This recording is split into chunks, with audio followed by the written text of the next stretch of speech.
Ray, do you have the list of games for this week? I didn't put them on the spreadsheet. Because if you put the list of games up that we're going to go through, we can pick a point to do these things. Let me see. We I just think I let Ray can throw them kind up. of feel it out too. He knows to fit in 2 segments. He does. He does know to do that. He'll figure it out. That's what he's there for. Let's see here.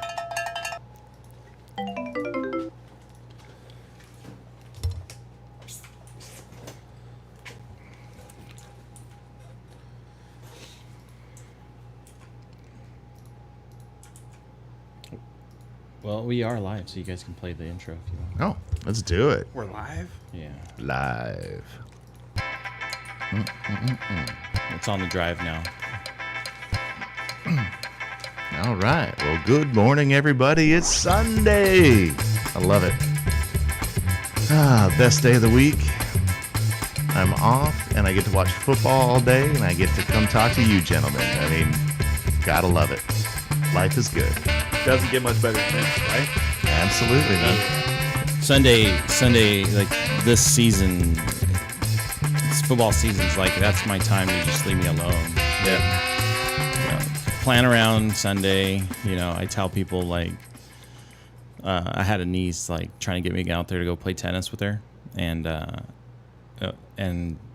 she was gunning for Sunday, and I wasn't thinking, and I was like, oh well, this, that, and the other, and then I was like, wait, that's Sunday, that's football. Like, you're not getting me out of the house on that day. Like, I'm sorry, I'm not going. And it was funny because she was like, oh yeah, listen, I got invited a few friends and stuff, and I was like, wait, hold on a second. You're going to have a 38-year-old man out there playing tennis with these high school girls. I go, you don't think at all that's going to raise some flags? You're going to end up on the internet.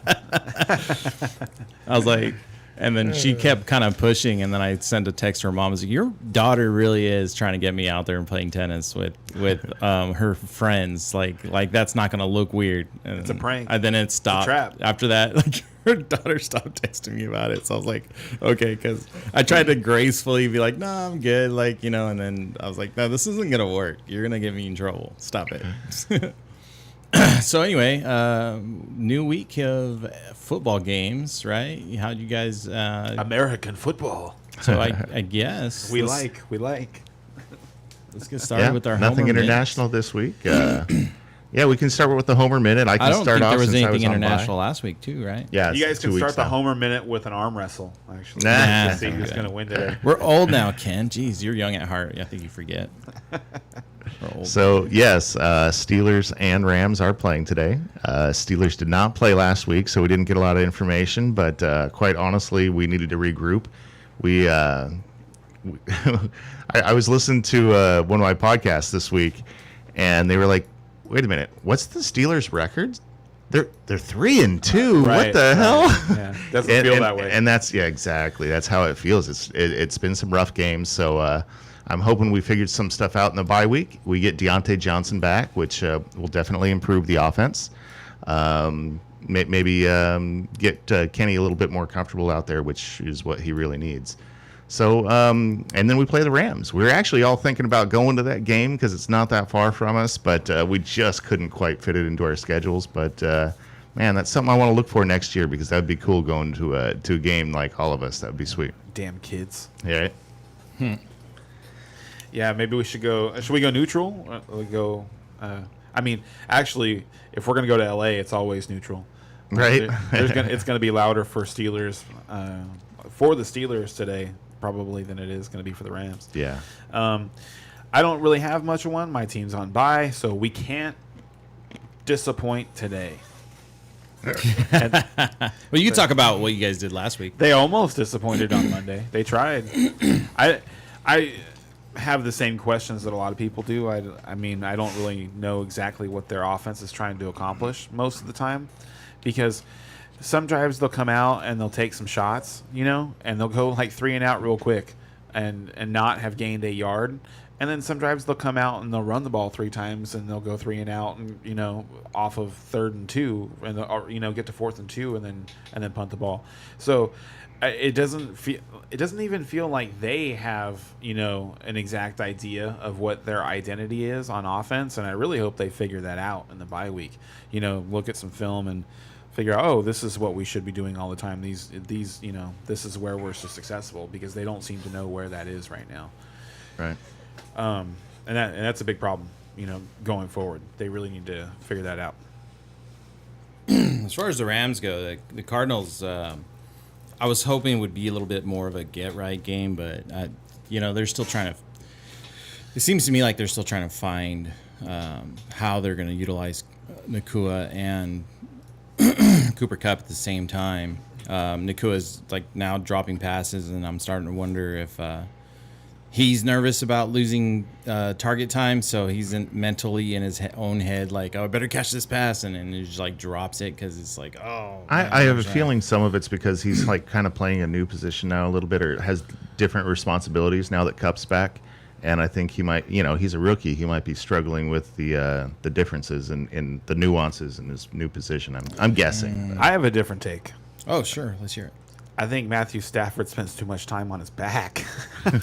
There's that too. So when I'm watching their game, what I see happening is they get their drives more disrupted. Like, they have guys running open. Like, the offense seems to be working. They have mistakes where they're either having penalties along the offensive line, or they're just giving up sacks.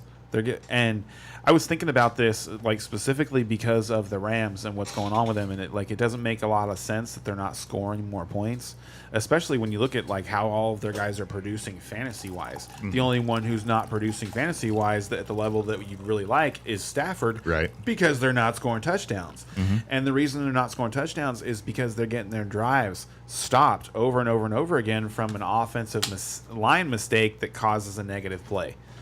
That's what I see.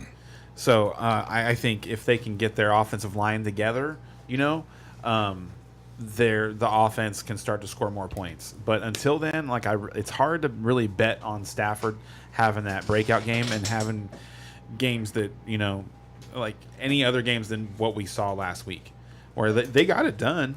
They did get it done, but it wasn't pretty.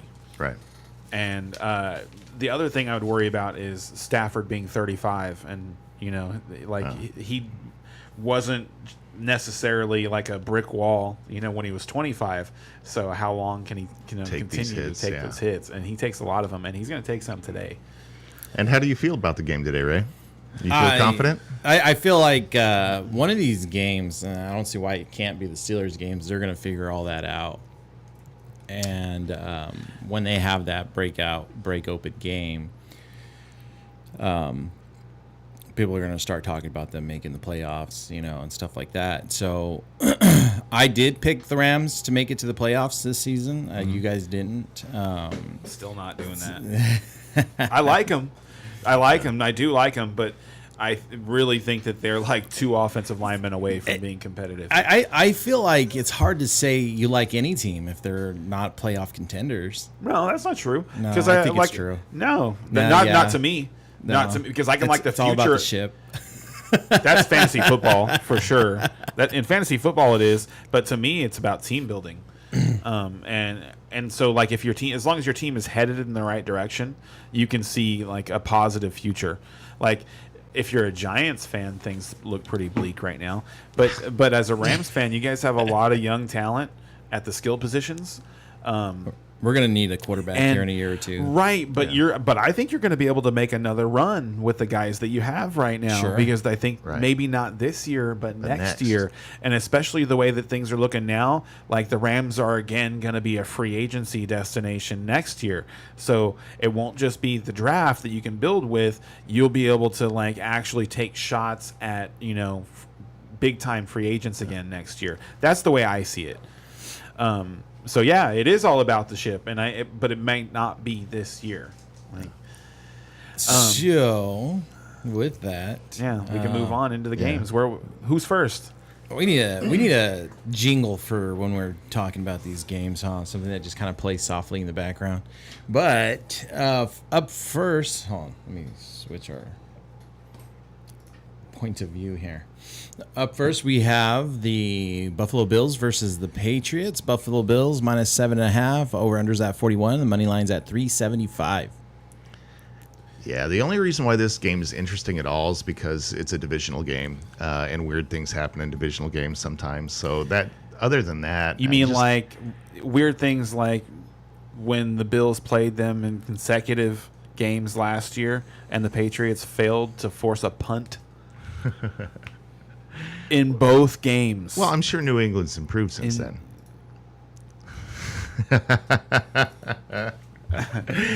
Oh, I love just rolling in New England's misery. It's just funny because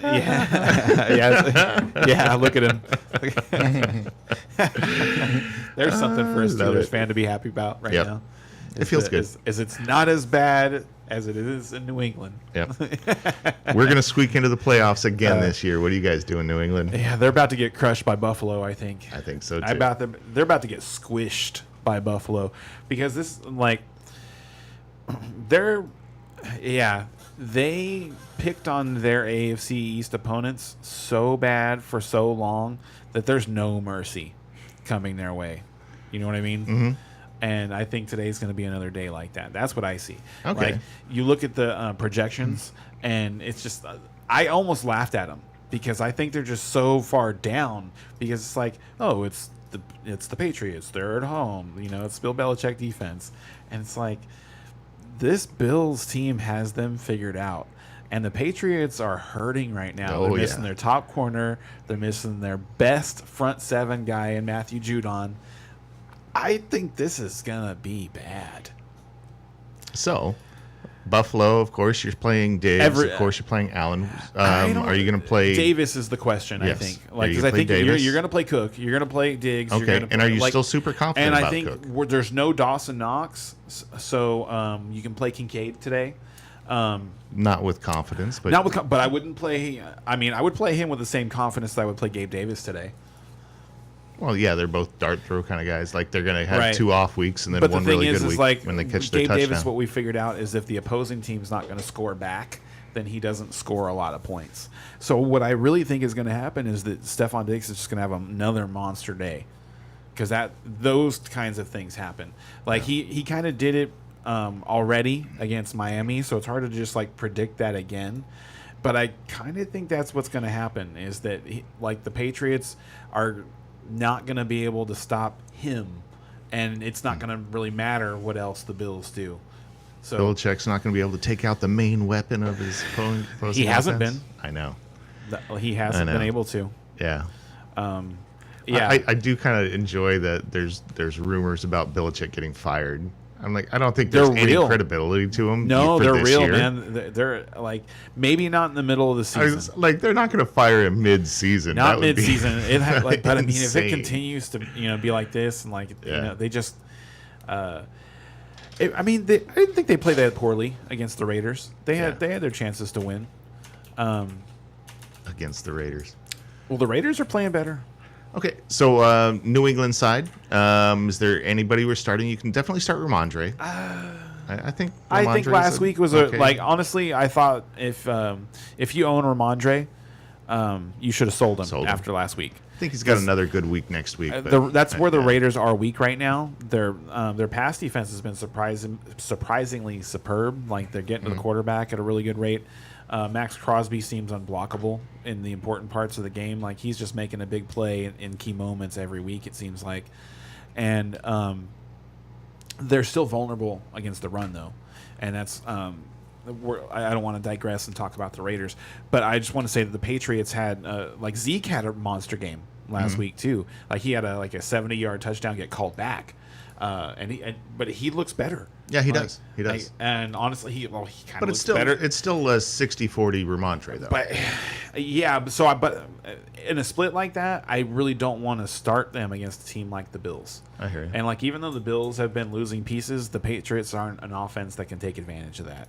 So you're looking at Ramondre as a flex then? At best. Okay. Like you And not should instead be of an able. RB2, you're looking at him as a Yeah, flex. you should be able to do better at RB2. And then than Kendrick Ramondre. Bourne. Like if you have Ramondre as like your RB2, then you should be listening to our our hero player segment coming up.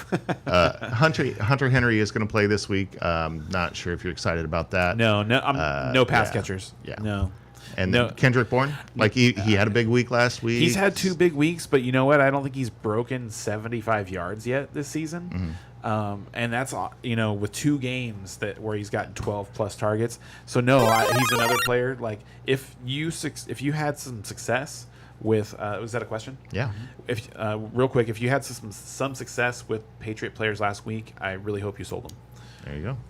So first question coming in from YouTube. Pick one PPR. Palmer, Rice, Jeff Wilson. Rice. Yeah, with Jeff Wilson, you just have no idea. So I mean, I kind of tend to stay away from that. So to me, it's Rice or Palmer. And they're in the same game. It's Rice and Palmer are in the same game. The Kansas City team defense has been much better than we expected. The San Diego offense has been less potent than it was hyped up to be. There wasn't any like Josh Palmer looked pretty good on Monday night. I don't know if you caught the game. He looked pretty good, but Rashee Rice is getting more and more involved in the offense. Agreed. I'm not worried still about the think- addition of Mecole Hardman. I think if anything that helps Rashee Rice because he's attacking the intermediate parts of the field. So that's where I would go. That's just me. And I do think it's close. I think I would lean yeah. towards Palmer on that one. I think he's safer. Hey, would you be willing to take a pie in the face over that? Yeah, we talked about this week That's a good that we don't have our shot bets anymore. So We needed something. So yeah. I don't Yeah. see why not. We should just do What do you shot think? bets. Is that a good one? I don't know if I want. I don't know if I would. So I think would we you should take write them down and then pick the best one at the end of That's the show. a good one. I'm gonna put. Can you put it on the board? Can you put it on the board? Let me just write it down. 'Cause, Sure, that's yeah. fine. So, the idea is that we used to take shots. We used to, disagree, and when it's close enough that it's fun, we're willing to bet. We would be willing to bet shots, on players. So instead, what we're going to do is we're going to take pies, Yeah. and we'll try and just keep it to once a week. Yeah. We will pick a decision, a fantasy football decision, and one of us will get a pie in the face. All right. So wait, thank you, what was the listener. bet? We got versus who? Well, it's Palmer versus Rice. What we're going to do That's is we're going to one have a few of them. We'll choose and at then the end. Choose at the end which one is the actual bet. Who And this is we just- actually willing to take a pie for. Right. And this is just for this week? Yes. So I'll just put a 7 here for week 7. Or weeks, yeah. Okay. Yeah, this is week 7's version of it, unless it goes poorly, and I can't imagine it's going to. Because even if I take a pie in the face, that sounds delicious. Right. That's why my answer is what kind of pie. Yeah.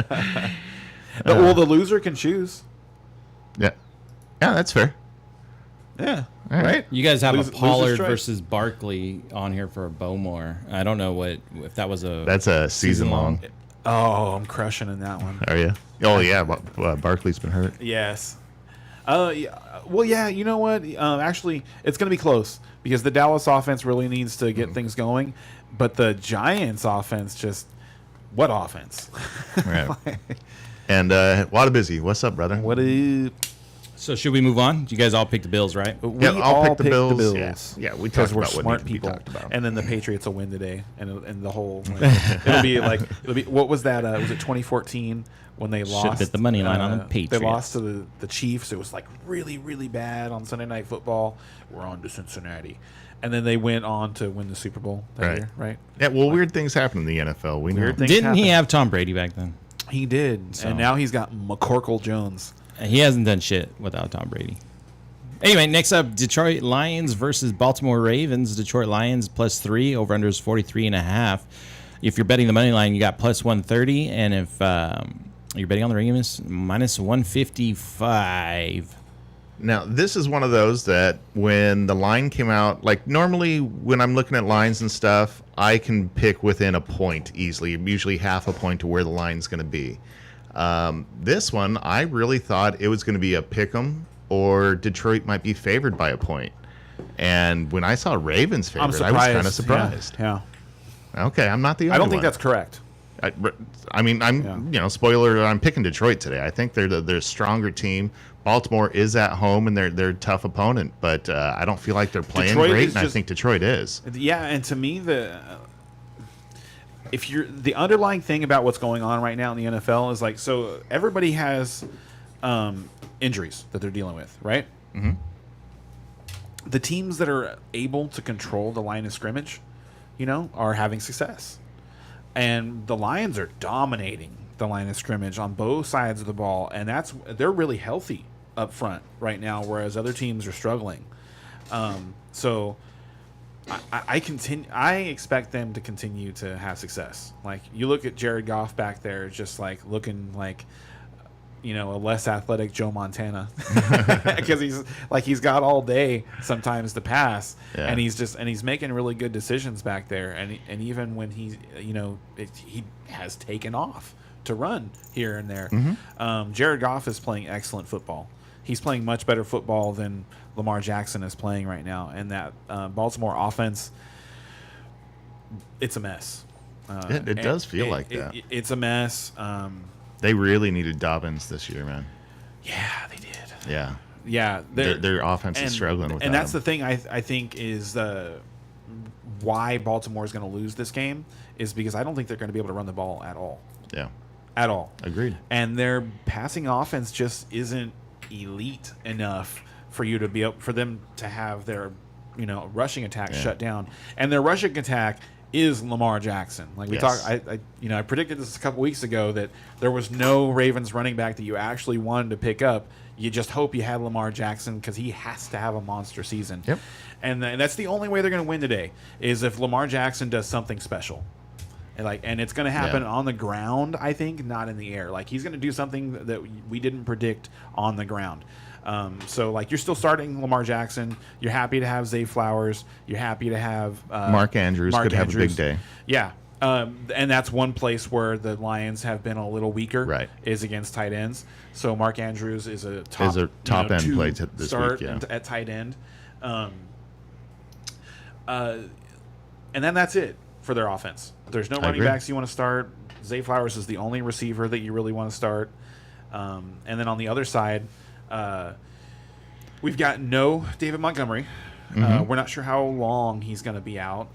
It's a little interesting. Me and some of my buddies in Dynasty League were joking about the announcements that came out about Jahmyr Gibbs, because it's just like they're hyping him up again. It's just like the preseason, how we're going to use him in special ways and all this, that, and the other. And then, to me, it's going to be Craig Reynolds, 25 carries for 90 yards and 2 touchdowns today is kind of, and then Jahmyr Gibbs does nothing else different. He just does exactly what he's been doing. And Craig Reynolds is going to play, by the way. He was cleared this morning, so he is playing. Yeah.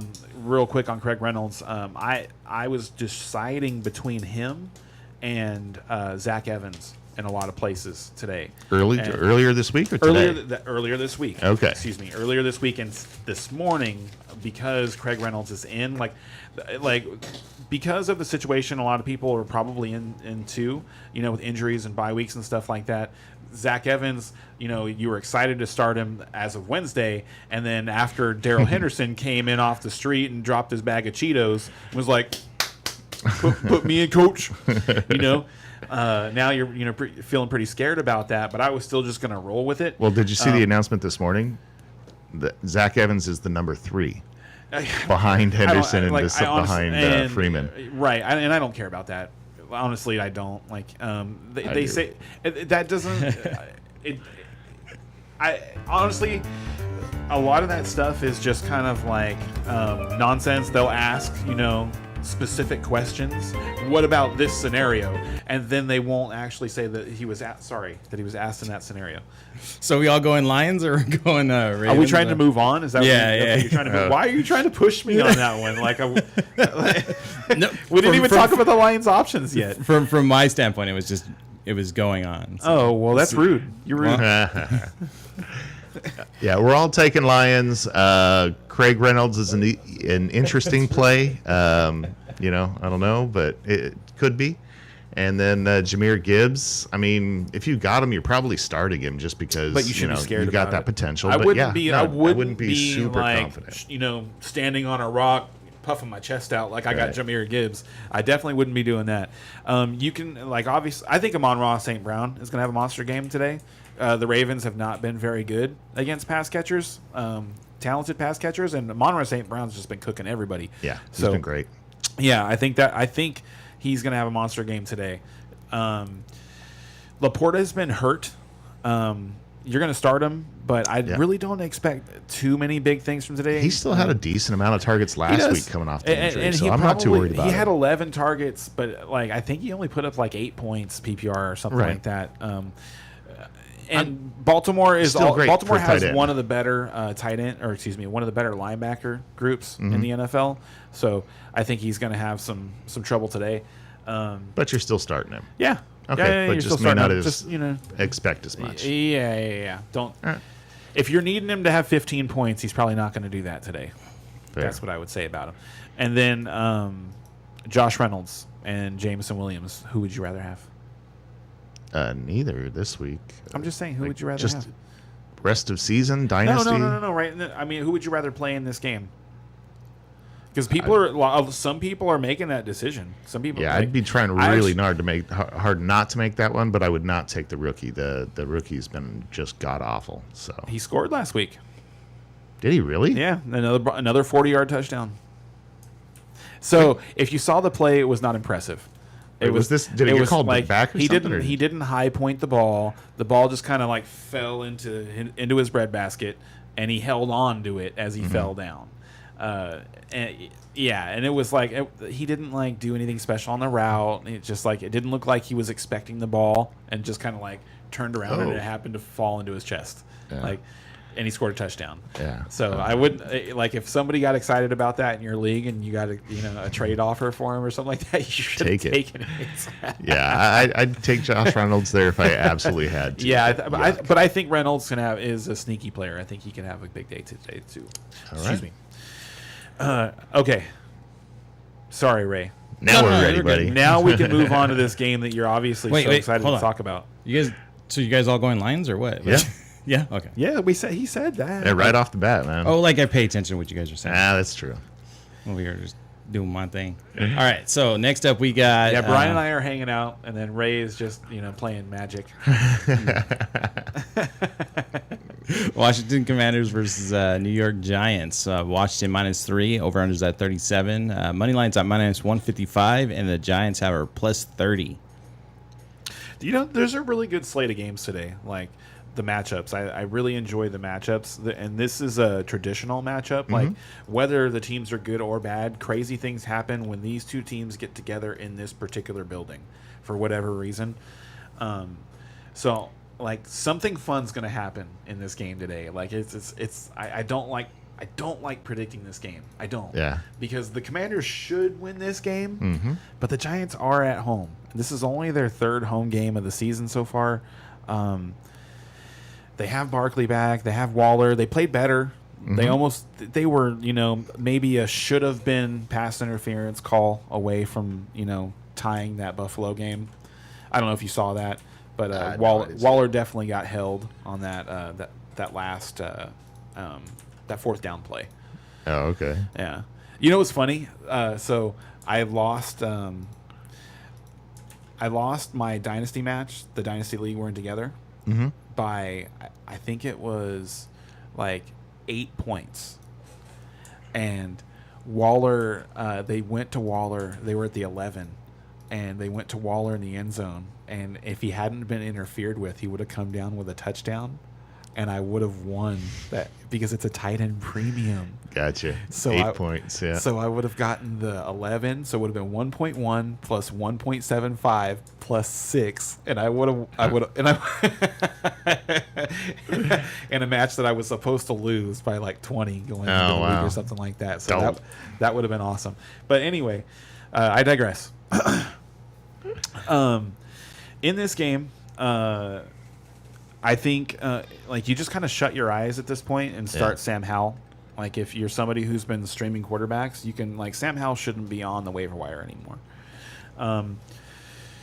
And then McLaurin's been decent. And we've talked about this. Like it's McLaurin and then it's Samuel. Like Dotson hasn't been involved at all. At all. And weird.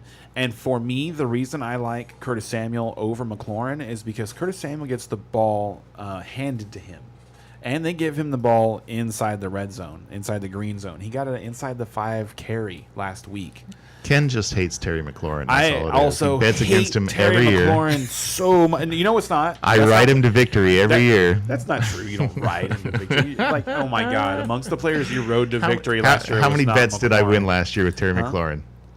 One or How two. many season-long bets? 1 or 2, and it was like 4, and it was close. It was ridiculous. We'd have to go back and look at that. It was 1 or 2, but it were close. They were really close. The one with Garrett Wilson was really fun. Yeah, that one was really fun.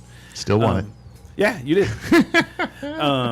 But he's all excited about winning a bet that involved a receiver that caught like 65 passes for 900 yards last year. I don't matter what the bet is. I know. I'm excited about winning. I'm just saying. It was better than that. But I said it was better than that. It wasn't much. It wasn't much. Because we're arguing between the wide, like it was Garrett Wilson and Terry McLaurin, and they were like within 15 points of each other, and they were wide receiver in between 30 and 35, something like that. I thought they were more like 24, 25, but maybe. Yeah. I think this game is. I think the Commanders are going to do way better than -3. So anyway, I agree. It definitely feels that way, but because the divisional game, it's just like, what the heck's going to happen? But I'm definitely taking the Commanders. Brian Robinson, I think, could have a big game as well. We were talking about the receivers there. Logan Thomas, you can play, but beware. So to me, the Commanders have been extremely disappointing on their defensive line. Their defensive line is supposed to be one of the best in the NFL, and they just haven't been doing it. And they're actually like, there's been trade rumors about not Chase Young, but one of the Sweat brothers. I think he's in a contract year. Like I think they still have, like Chase Young is either young enough or they might have locked him up. But the other one I think has been rumored to get traded to a possible contender, like an edge rusher. Gotcha. The Giants just keep taking on damage on their. They lost another guy this week on the offensive line. Honestly at this point I don't know how many they've lost. I don't know like of their original starting 5 how many are left, but I think it's like 1 or 2. Ouch. And yeah, teams have just been destroying them, so it's really hard to pick them. Yep. And I would definitely not lone wolf with the Giants. So I'm going to take. And then just for the Giants, you're going to play Barkley and Waller. You still can play Waller. You should play Wandale. Waller. And you can play Wandale too. And you can play Wandale. Today is a good day to play Wandale because, like you look at what DJ Moore did to the Commanders, and Wandale can do that kind of stuff. If the Giants are able to get him the ball, with a little bit of space, he can really, really do some damage today. I like Wandale a lot, actually. All right. Sounds good. I think we need to get Brian a Steelers mug, even if you just have water in it. We do. He needs a Steelers mug. Even if it's just water in there, dude. Well, they do that on talking shows and stuff too. Like if they have just to have the mug, even if it's just water, like the hosts and stuff will always have something. All right. Good point. We'll remedy that. Yeah, we will, I think, sooner than later. Next up, we have Atlanta Falcons versus Tampa Bay Buccaneers. Atlanta is plus 2.5. The over-under is 37.5. Money line is plus 136 and minus 162 if you're betting on the Bucs. Just feels like a dirty game right here. Like just two dirty teams. They're I don't know, 8-9, 9-8 teams. Well, maybe not even that good, but I don't know. It feels like it's going to be a good battle here. I'd lean the Tampa Bay side just because Baker's been so scrappy and they are at home. But this is a tough one. This is one that you can see going either way. Atlanta, I mean, I'm definitely starting Bijan, but all of a sudden Ritter is doing something. So now I'm starting Drake London too. I might even be starting Kyle Pitts. And these are things that I would not have done 2 weeks ago. I actually think this is a sneaky fantasy bonanza game. Wow. Okay. Because I don't think that the Tampa Bay defense has not been very good against the run. Like they've been much poorer against the run than what we expected. They were better last week, but that was really only after David Montgomery got hurt. Mm-hmm. And if you remember right, he got hurt on a chunk play. It was like a 35-yard run or something like that, where he just kind of landed. He got tackled, awkwardly, and he has the rib problem now. Yeah. But I thought David Montgomery was on his way to gashing them last week, and this Atlanta team has been able to run against everybody. And Bijan, eventually he's going to get the ball 20 times. And he's going to go it's going to be eventually it's going to be 20 carries, 160 plus yards, and a couple of scores, and then he's still going to have his 5 or 6 catches, which he's giving you every week. You feel like that's coming, but man, we've been waiting. This and also last week and a little bit the week before, and more so last week, we talked about this on the ride over. The Atlanta Falcons are starting to open up the offense, and they're starting to allow Ritter to attack people. And he's starting to look more comfortable at taking shots down the field, because it's not like Drake London, is putting up 9 for 120, and it's just, Drake London broke a couple tackles and took a screen 40 yards, like we've seen Michael Pittman do to get numbers. He's getting the ball 15 yards down the field, catching the ball, and really not getting a whole lot of yak, but just they're getting chunk plays through the passing game now. Both of their tight ends have been startable the last couple of weeks. Kyle Pitts had one of his best games last week. They are looking to him in the red zone. Jonnu Smith got his first touchdown last week. They look good, and I think this is a team that you can attack. You shouldn't be afraid of the Tampa Bay defense right now. So I actually am going to pick the Falcons in this game. The Tampa Bay is at home. Yeah, like I said, this is a tough one to pick. They've struggled at home. Yeah. They've been better on the road. I don't know what that's about, but they've really struggled at home. They got hammered last week by the Lions, and they got hammered a couple weeks before that by the Eagles. And both of those teams are good, but they shared one thing in common with the Falcons, and that's that they like to run the football and they control the line of scrimmage. And the Falcons are really good at that. So that's why I'm going to pick the Falcons today. I would start both tight ends. I would start Drake London. I wouldn't want to start Tyler both Algier. Tight ends, wow. But they're both startable. That's risky there. And on the Tampa side, I'm going to take Tampa. And I'm not sure if I'd start one of their running backs. I don't think I would. I guess you can start White if you have to. In our league of record, I am starting Rashad White. Are you happy about it? Happier than I am to start Javonte Williams against the Packers today. Oh, now that's a pie in the face bet. I like that one much better. You can put that one on there. You can put that one. But I don't feel great about that one. Oh, I feel good about that one. Because Javonte, no, I don't. Because Javonte is a guy that I'm invested in all over the place. So sitting him disappoints me. Yeah. Okay. So I don't think I would want to take a pie in the face because Javonte Williams went off on my bench. Am I putting that down or not? It's on the list. Okay. Who is it? Javonte Williams versus Rashad White. Rashad White. That's a good one. It's a good one. For just this week?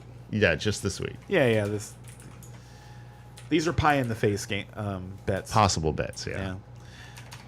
So we've got that picked. Ray and Brian are on the Bucs side. Me and Bezzy are on the Falcons side. And then we can. I think this is a good spot to bring in one of our 2 more. Just do 2 more, because we have 2 other segments we're introducing, right? There's just 2 total. Yeah. Okay, so we'll do it. We'll do 2 more games, and then we'll do the segment. Then I'll be quiet. All right. So next up, we got the Raiders versus the Chicago Bears. Raiders are -1.5. The over/under is 38.5. Money line is -130, and Chicago Bears +110. Wow, another rough game to pick here. The Raiders are becoming my favorite team to watch on Sundays right now. It's so funny. I'm sorry, babe. She she hates the Raiders. She hates them so much. But I like them. I like what's going on Who's over their there. starting quarterback this week? Doesn't matter. It's Brian Hoyer. Well, and actually, like, it hasn't mattered.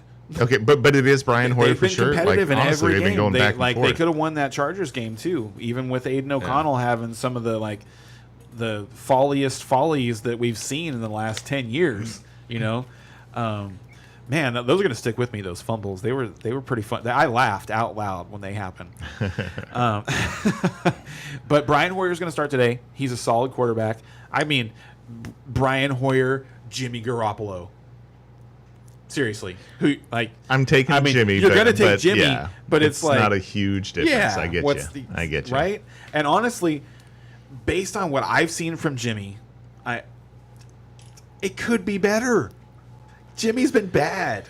Well, and I will say that Hoyer over the years, like he's been willing to throw the ball, and Devontae Adams is the squeaky wheel this week. I agree. So I'm I happy think about it. Devontae Adams is going to get peppered with targets. Might think not so, all be too. good because it is Brian Hoyer, but he is still going to get what? Where would he set the line at? 13 plus? 13 for targets? 14? I wouldn't go that high only because I don't think the Bears are going to be competitive enough throughout the game. Because I think Josh Jacobs is also going to get a large chunk. They have been getting Michael Mayer more involved. Yeah, they have. And they're having success. That's the thing, is they're having success with some of these other pieces on the offense. So I don't think they have to throw Devontae the ball that many times. But I would expect 10. It's just that by the time he has 10 targets, he could have 8 catches for 150 yards and 2 scores. And at that point, and they're not going to be able to stop Jacobs either. I don't think the Bears are going to be able to stop anything the Raiders want to do today. Okay. I really don't. I think Brian Hoyer is an excellent start in tournament lineups for DFS today. Wow. All right. I don't Hot know. take. I mean, that's a tournament lineups. That's what you're supposed to do. Exactly. You're looking you for find that these gem. because Brian Hoyer could throw 3 or 4 touchdowns today, and who would expect that? Right. But he's got Devontae Adams. You'd get him at a very low ownership percentage and really have a great shot. And also on the other side, like DJ Moore should still have a pretty big game today. Who is the quarterback? And the reason I say that is good old Bilbo Baggins. Ah, yes. Which is it's so funny. So a couple of things about this game that people need to know. Dante Foreman is going to have a monster game too. The Raiders have been susceptible to good rushing attacks. The Bears have been pretty decent on the ground, and Foreman's going to get all the work. There's no Roshan Johnson today because of the concussion still, which is scary a little bit. That means it was a bad one. It was a really bad one because he got hurt on a Thursday night. Then he's been off 2 weeks since then. Yep. So, it's not good, scary. Then their other running back, they're supposed to have Travis Homer back today, and I'd be more excited about him than the guy I'm about to talk about, which is Darrington Evans. He was the first guy to touch the ball out of the backfield last week. That's why I'm bringing him up. Okay. So they obviously like him, but he was also the running back who missed the blitz pickup that caused Pageant or whatever his name is to fumble, and I think it was the fumble where the Vikings scored the defensive touchdown. Like it was almost immediately after he came in. So he won't, and then he didn't see the field again after that. He missed, they did not bring him in the rest of the game. Foreman got every touch after that. So I would Dante Foreman, still kind of low on people's radars in terms of options of guys that you would want to ride with this week. I don't think so. I think he's a monster play.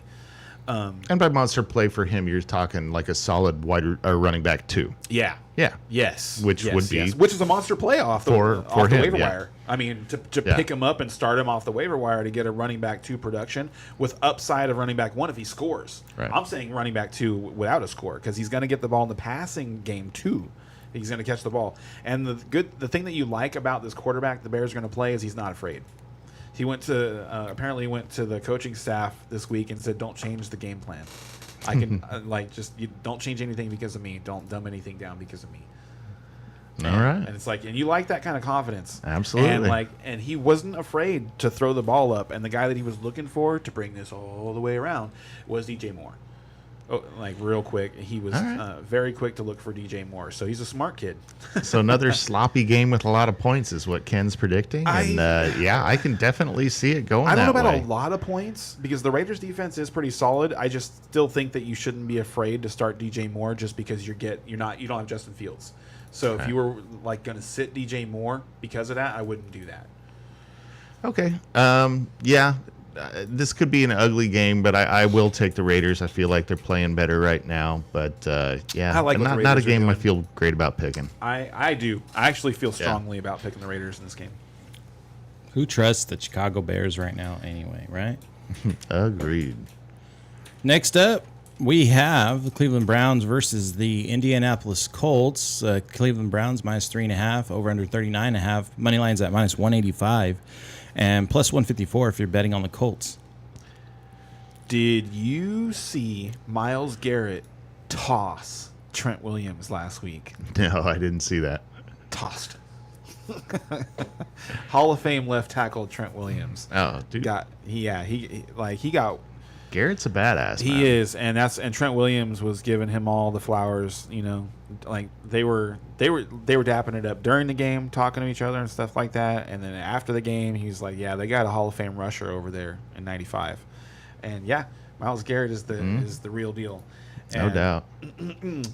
I think that's the story of the Cleveland Browns right now is that defense is so good. They're on a historic pace right now, actually, in terms of yards allowed.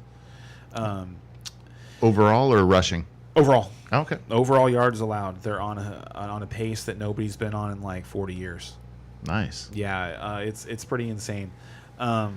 And they get Deshaun Watson back this week. He's going to be one of our late updates, right? The 9 o'clock update. Yeah, the last time I checked this morning before I came over here, and the last thing I saw was he's trending in the right direction. Well, spoiler alert: he's playing. Okay, yeah, and that's good. That's great news, and that makes this an easy game to pick for me. Yes, sir. And because of that, like you like Amari Cooper. Start Amari Cooper. You like might even be able to start Elijah Moore. Njoku today is kind of a sleepy tight end. He's been like disappointing so far this season, but the Colts are not great against tight ends. And but Amari Cooper, oh man, the Colts have been awful against wide receiver ones. So Deshaun Watson's going to play. Amari Cooper should be in everybody's DFS lineup. I'm actually going to check that right now.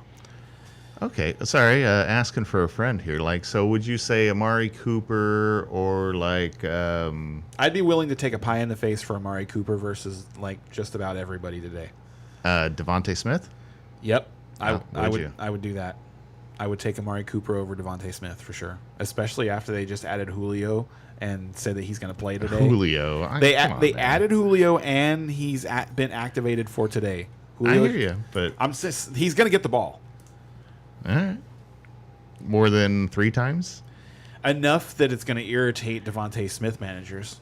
I don't know. I find that hard to believe, but because Devontae Smith's been the underwhelming part of their offense. Yeah. And that's why they brought AJ Brown in. Julio. Julio Jones. Yeah. Julio Jones in. All right. Yeah, AJ. Well, I mean, AJ. I think I had like a Freudian slip there because AJ Brown had a lot to do with Julio Jones coming in. I guess had a lot to do with coming. Oh, okay. Him going to Tennessee apparently also because they're buddies. Okay. So I'm definitely taking the Browns here. This is a game I feel strongly about. Like I would be betting on this game. Jerome Ford. I don't know if I bet on Jerome Ford, but I definitely bet on this game. I like Jerome Ford a lot. I like what I've seen. What about Taylor on the other side? Both Indy running backs have actually looked really good. And you know what's really against annoying? This Cleveland defense, though. I don't like either of them today.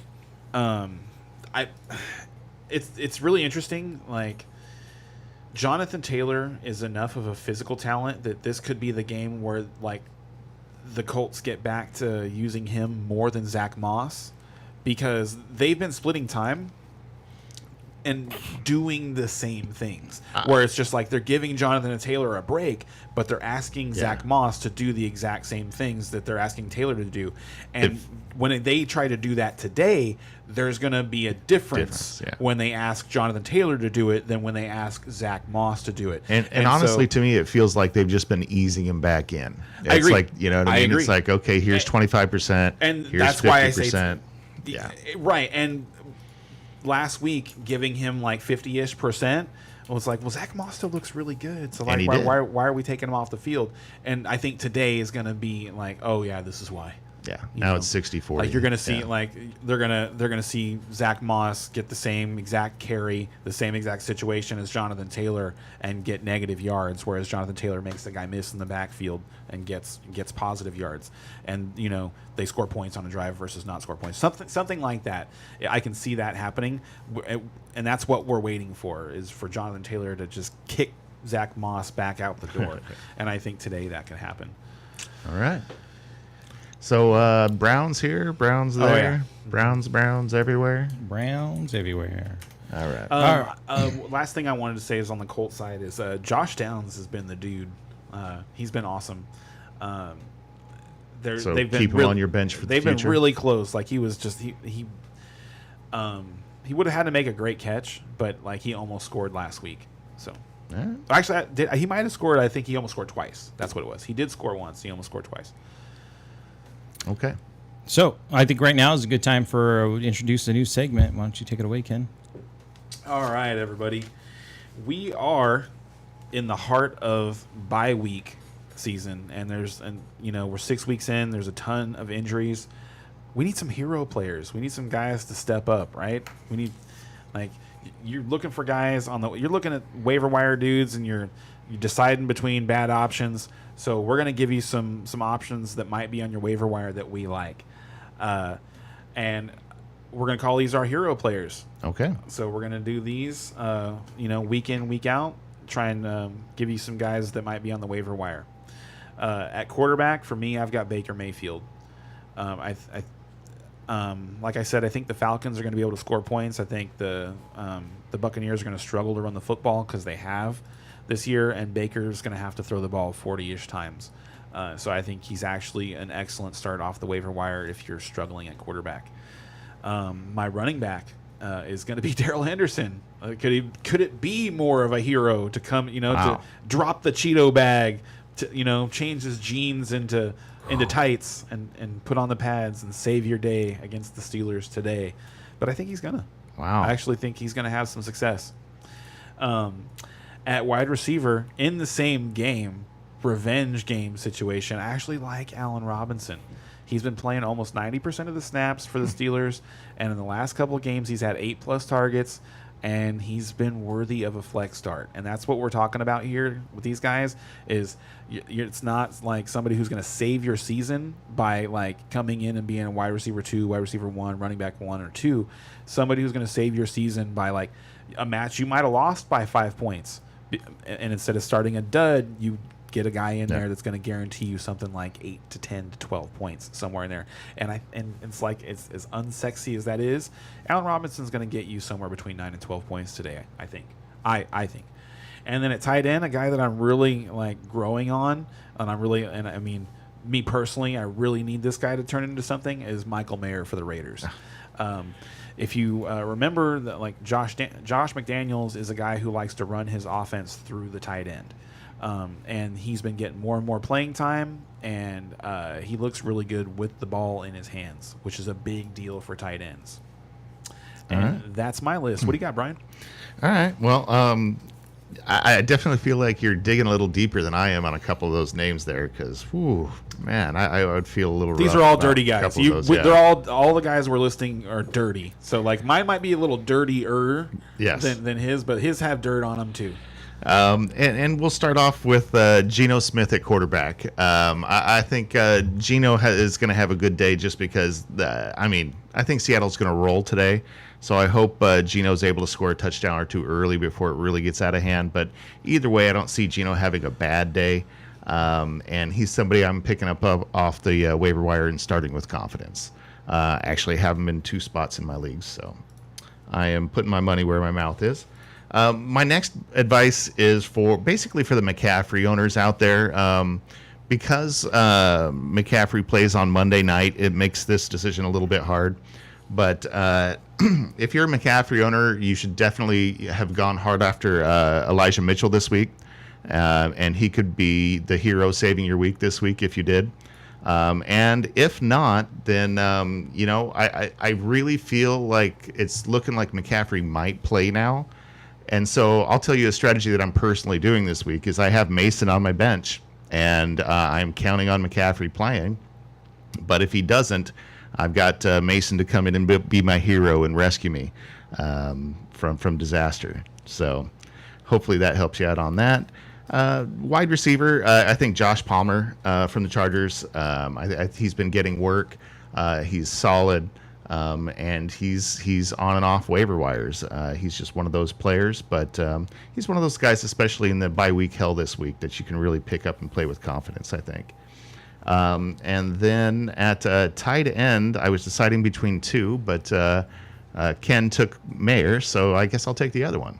And that's going to be Musgrave this week. I like him too. Yeah, Musgrave's got a really good matchup. You and this I week. could have traded, and I'd have been happy with it. I would have been fine with it too, yeah. So, and that's very matchup based this week. And a lot of these guys we're giving you, like, these aren't guys to save your season, but hopefully they save your week. You know what I mean? Like, if they can save you this week, then maybe that will save your season in the long run. So good luck with it. I think if you guys don't mind, we can roll right into injury report. I think it's about that time. Yeah, it is about. That's a great time for injuries. All right. Yeah, I've been seeing a couple as we go here, but let me just sum up real quick. Okay, Deshaun Watson, as we talked about earlier, he is in. Daniel Jones, Justin Fields, and Jimmy Garoppolo, we all talked about earlier, as being out, and they are confirmed out. Running back, Kareem Hunt is actually in, which is kind of a little bit surprising. Craig Reynolds was a last minute in as well.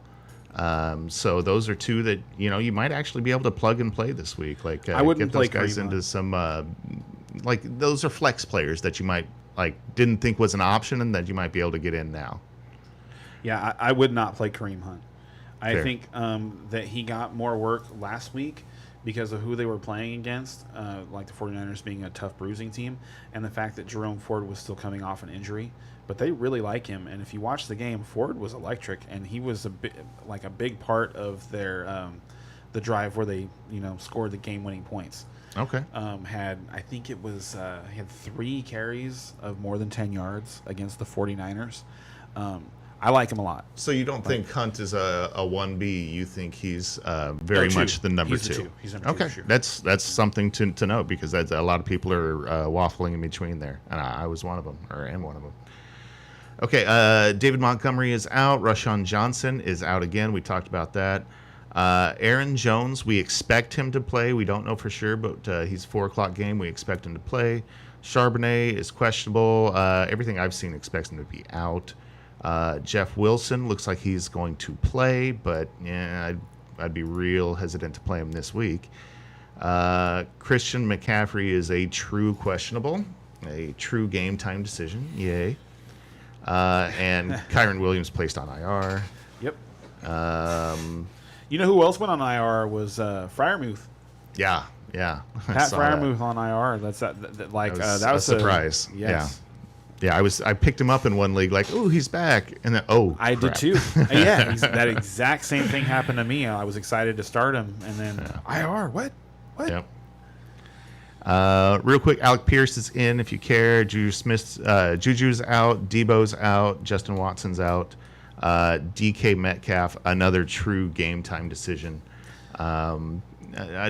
Today could be the day for JSN. Yeah, I was just going to say this. That I think that's the guy that you need to be looking at this week.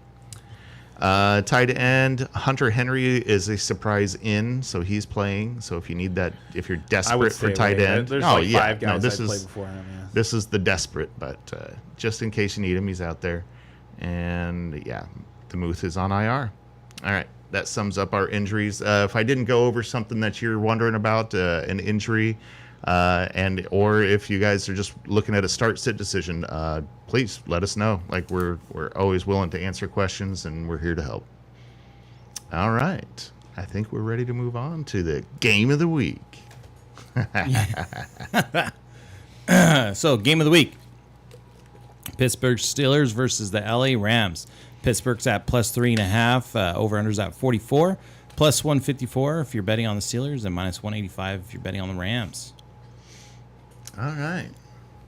So we've talked about this one a little bit. Rams are favored at home. Pittsburgh is traveling across the country, and we don't usually do well with that. So that's definitely something to keep in mind. I will say we're coming off a bye, though, and I really like Tomlin getting this team back under control after a bye. I feel that's a big possibility here. I like my Steelers. I'm going to take them with somewhat confidence. I am worried here. It's a rough game, but I think the Steelers end up stealing another one here. And then fantasy-wise, Deontay Johnson's back. I wouldn't be scared to put him in the lineup as a wide receiver 3. 3 or a flex, I think you can put him in. We were talking about Jaylen Warren versus Najee Harris earlier. I think we probably lean Warren right now at this point. He's getting the more valuable touches. I think Najee's probably still 55%. But Warren's getting the more valuable touches, the catches, and the 2-minute drill work. Mm-hmm. So that's definitely important. The PPR valuable stuff is going to Jaylen Warren. So if you don't expect either of them to score, you kind of just expect Warren to have more points. My big question is Pickens. Is Pickens this week? Is he he's been actually pretty valuable for the last 2 to 3 weeks? Have been better against smaller slot receivers and worse against the bigger receivers. And it's funny, actually, so have the Steelers. So both of these teams have that problem. I expect Pickens to have a decent day. And then on the other side, I still expect Puka and Cooper Kupp to have big days too. Yeah. And they're definitely going to be going to him because that running game's a mess. I mean, is there anyone in that running game that you're willing to start, or is just not now? I can't. I mean, like I said, Henderson. If I was going to start one of the 3, it would be Henderson, and I do expect one of them to have success. I do. Really? Yeah. Oh man! What would you consider success? I'm thinking the best that one of them is going to do. I would expect one of them 50 yards to have, and a touchdown. I was going to say 70 yards and a touchdown. Okay. 70 total yards and a touchdown. We're talking 45 to 50 yards on the ground, 20 to 25 yards receiving, and a touchdown. So a 1 and a 2.5 shot. And the reason of that is being the because ceiling. they've been scoring on the ground, and I do think they will score against the Steelers today. When they get in close, they have been good at scoring on the ground. Gotcha. So I picked up Henderson on our. He did, I think that's the right call of the 3. And the reason for that is I feel like he's going to be out there competing for a starting role, and he has that in his head. And so I went ahead and just picked him up. And now I just talking about it, I just remember to start him, so I just started him right now. Right. I don't really have great running backs anyway in that league anyway, other than Swift. So, Well, you have Montgomery, but he's hurt. Yeah. So that made it easy to pick him up. You'll be because I fine could move him to IR and just pick him up. So it was perfect play for me. But I'm going to go with the Rams on this one. I think they're waiting for that game to just open up. They're at home, and it's going to happen to somebody. They've got 1 or 2 games now with Kupp in the mix. They're going to start connecting. Might as well be the Pittsburgh Steelers. Ken, who are you picking on this game? I am also going to take the Steelers. Yes, give me my lone wolf game with your boys. Well, you and Bezzy. Yeah. As much as we love Bezzy, we don't put him in the lone wolf category. Sorry, Bezzy. Maybe next season. He doesn't count against yet. Yeah. He's on track to be needing to count. Mm-hmm. He continues to pick games like this, and next year he will count. So we'll have to get him in on the podcast. We'll put him on Discord or something, and we'll remote him in somehow. Yeah, get him in remotely. Next up, we have Cardinals versus the Seahawks. Cardinals plus 9.5. The over under 44. Plus 360 if you're betting on the Cardinals. Minus 470 if you're betting on the Seahawks. Yeah, I see this as a blowout. I know the Cardinals have been playing hard and whatnot, but it just feels like Seattle's starting to come together. Ken Walker is an absolute beast. Yeah, and though you've got those receivers, you've got Geno playing decently. Not quite what he was last year, I guess, so far, but I think he's good. And now we get to see what JSN can do. I think this might be an interesting week for him, especially if DK sits. He is a game time decision. But you got to figure, even if he is a game time decision, are they really going to be wanting to push him? Well, what is it? A hamstring? Do you know for sure? I'm sorry for DK. He's got a couple of different injuries, but I think it's upper body. I don't. Okay. It's hip. Actually, it's his hip. Oh, that's right. Yeah. Okay. So he finished the game. It's interesting. They might sit him because of how their schedule works out. Let me double check that real quick. But yeah, he's a game time decision though. So you can't sit him. it's tough, right? Like you can't sit him. I wouldn't. I would just expect him. I guess that was just more. How is that going to affect JSN? Is JSN just going to? Is he going to have his breakout game no matter what, or only if DK's on the bench? I'm willing to bet on it in a tournament lineup for DFS because it could happen today, and it's really just he's cheap, and the opponent is ripe, so. They've been getting him more involved lately, so I like JSN today. Actually, I do a lot. And then Arizona side, you can't really start a running back, can you? And then you don't want to, right? But you do want to start Hollywood. Hollywood's been doing great. He's been solid, and I don't think a lot of people realize how good he's been. And heads up, Kyler Murray's coming back soon. Yep. And Hollywood's going to get a lot better. 21-day window, I think. Yes. Now, they did say that I think he's going to sit out all 21 days and then come back after that. That's the expectation, yeah. So you're still waiting 2 or 3 weeks. But yeah, Hollywood, if you have Josh Dobbs, sell him to some unexpected manager. Right. And in Dynasty, we're talking, in redraft, there's no way anybody's buying Josh Dobbs. But in Dynasty, if you've been rolling with him, trade him to somebody who doesn't know yet. Well, and I tell you what, man, Hollywood has been great so far. I've really loved him, and he is just going to get better when Kyler his gets ability back. to score touchdowns is going to go up. Yes. That's the biggest thing. Yeah, it's going to be fun. Yeah, I agree. I'm happy to have him. Yep, same. So to put a cherry on that DK situation, it would make sense for them to sit him this week because they don't really have – they're going to need him. They play Cleveland afterwards, then they're at Baltimore, and then they play Washington before they get to go before they come to L.A. actually. But their schedule's going to get rough, so this would be, if they need a week to sit him down, this would be a good week to do it. All right. Okay. Next up, we're all going Seahawks, right? I'm guessing. Yes. LA Chargers versus the Kansas City Chiefs. And they're in Kansas City, which is a big deal. Yeah. Hold on. I got what week is this? No, this is the correct week. Yeah. I refreshed the page. It's week 7. You're good. And no, you're I'm good, seeing different teams. Oh, now you're seeing something different. Yeah, that's not right. Oh, I'm looking. Yeah. Yeah. All right, so here we go. Plus 5.5. If you're betting on the Chargers, over under is 48. Money line's plus 210 and minus 258 if you're betting on the Chiefs.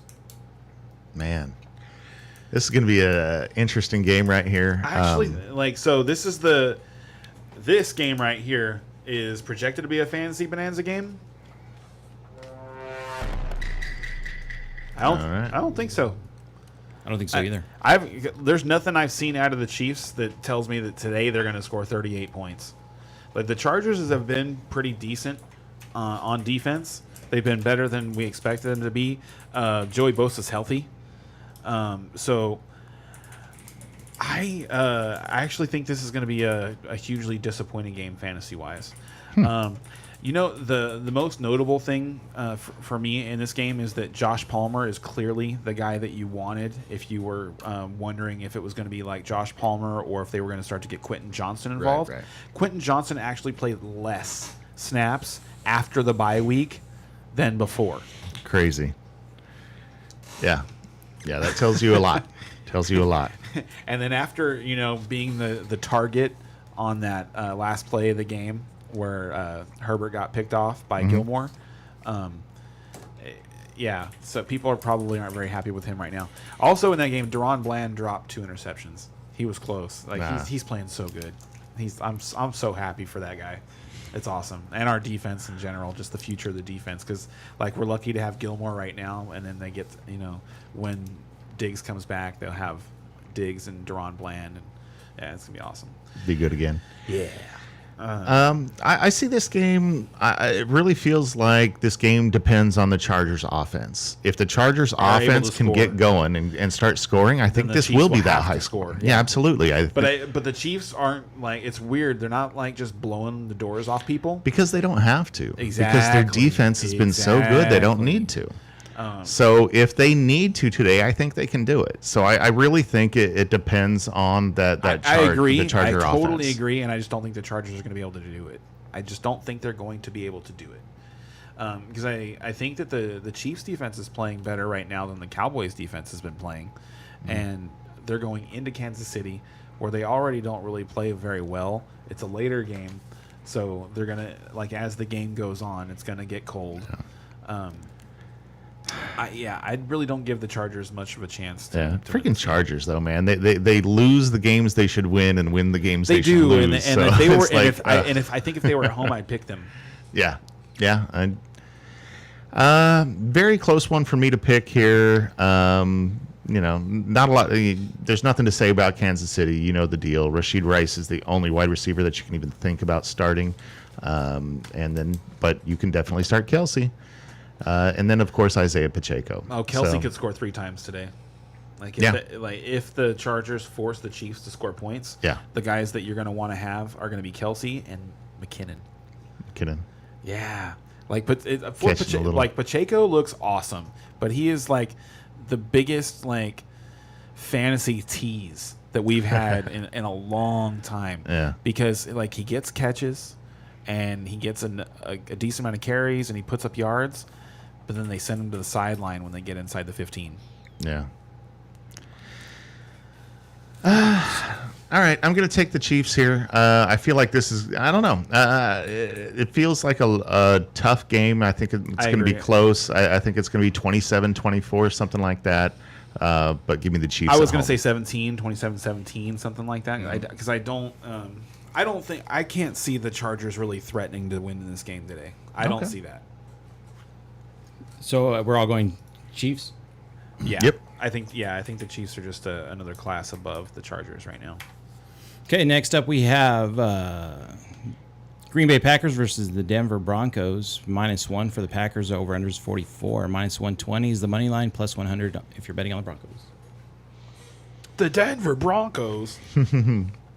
Yeah, nobody's betting on the Broncos right now. It's pretty sad. Well, they've looked so bad. I mean, they make it really tough. So That basically, Thursday a game pick'em was ugly. Yeah.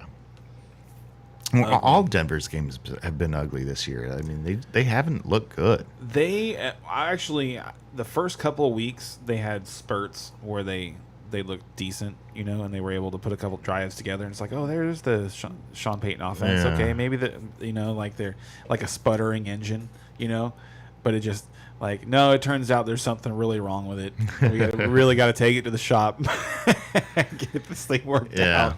It's not going to get better this year. I really don't think it's ugly. And it's so disappointing as somebody who's invested in so many places in Javonte Williams. And we have on our our pie list here, we've got Rashad White versus Javonte Williams, and I'm on the Rashad White side of it, and that feels awful. They're both on they're both on my roster in my league of record and our league of record, and I can't justify starting Javonte Williams at this point. I can't do it. Yeah, it's definitely scary, but I'm doing it. I am doing it this week. Like it's the same to me. It's the same situation that you have going on with Pittsburgh, where you've got Najee and McLaughlin. Yeah, but I think this one's more clear cut. This is definitely 60-40, 70-30. No, it's not. No, it is not. And they're even like Javonte led in third down. I think third down snaps by 1, but I think he was behind in red zone snaps, and he's behind in targets. So to me, it is almost exactly the same situation as what you got going on in Pittsburgh, where like Javonte should be the guy. Mm-hmm. Everything that you see, like if you're just stand the players next to each other and you're like, okay, you run this drill and you run this drill and do that for the like it's the combine, you're obviously taking Najee over Jalen Warren, and you're obviously taking Javonte Williams over Jaleel McLaughlin. But when you put them in their offenses and make them play against other NFL players, for some reason, the player you would not take first is producing at a more efficient level than the first guy.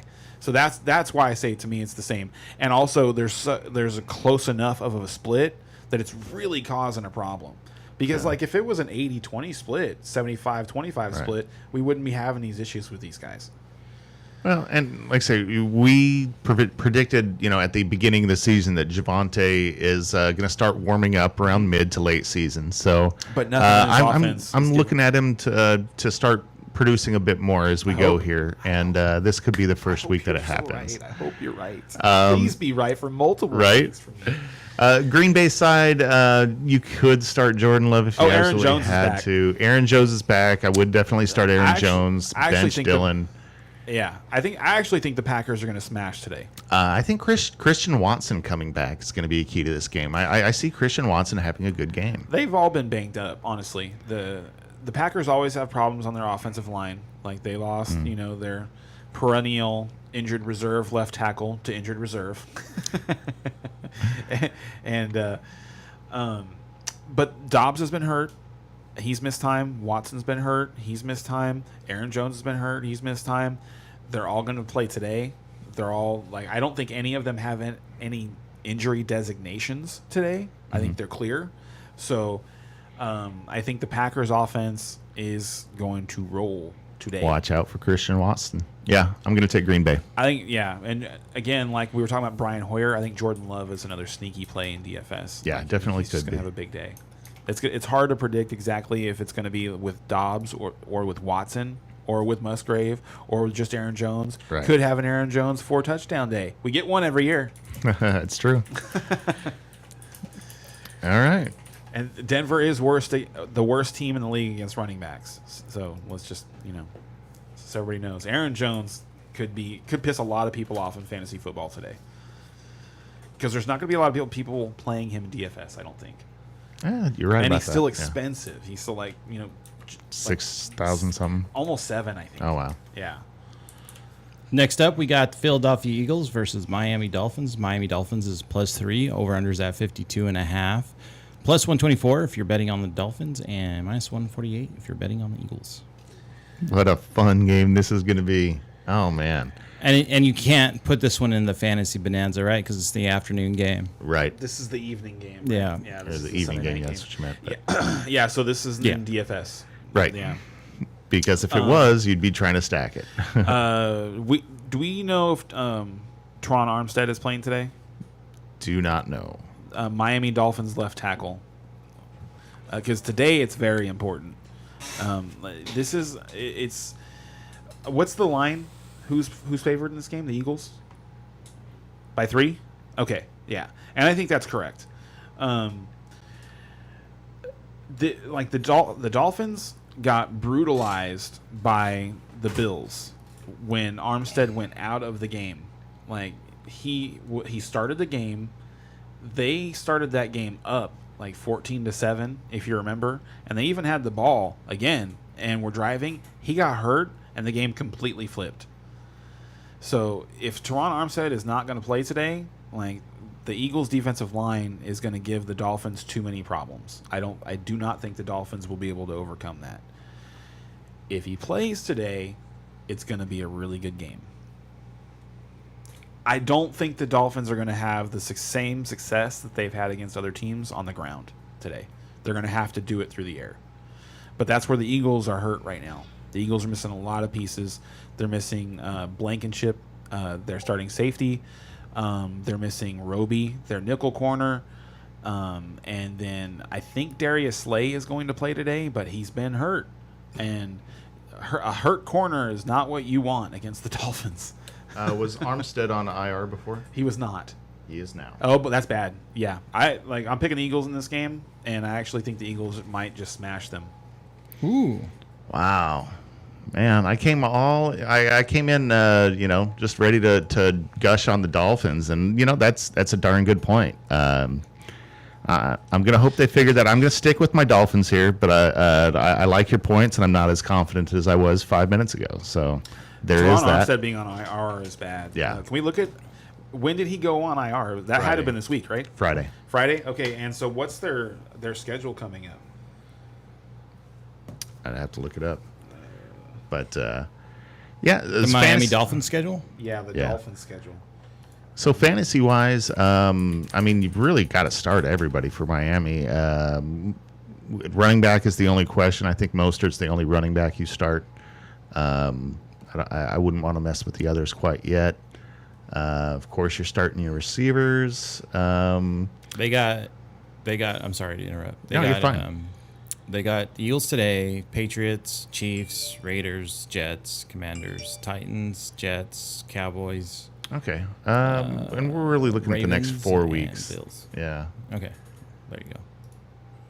So you're I heard talking to your KC fantasies. in there. I didn't like that. But, yeah, Miami's still going to do well. But, KC might not be as good a game as we thought. But I don't know. I think this is still going to be a good one. I think part of that is because Philly hasn't quite put things together. They haven't looked like the team they were last year. They've been winning, but they've been winning games close when they shouldn't. They shouldn't be close. I don't know. I'm going to go ahead and stick with Miami here, and say they pull it out. They just keep stealing possessions, man. If you can stop them from stealing those possessions, I think you got a really good shot. It's the Eagles' defensive line. It's their defensive line and their offensive line is really what's getting it done for them. Their ability to run the ball, their ability to convert on third and fourth and short, and they have one of the best kickers in the game. So they just once they get onto your side of the field, it's almost automatic that they're going to score points. The way that they lose is with if you have a situation like last week where Jalen Hurts gives the ball away in a situation where the Eagles should not have lost last week. I don't know if you did you watch that game? I think that was one of the red zone games, but so we don't. This is a great opportunity for me to have my Zach Wilson moment of the week, because he's on bye, so we're not really talking about him. Zach Wilson, he outplayed Jalen Hurts in that game. Okay. He did, and he's playing better every week. He has been playing better.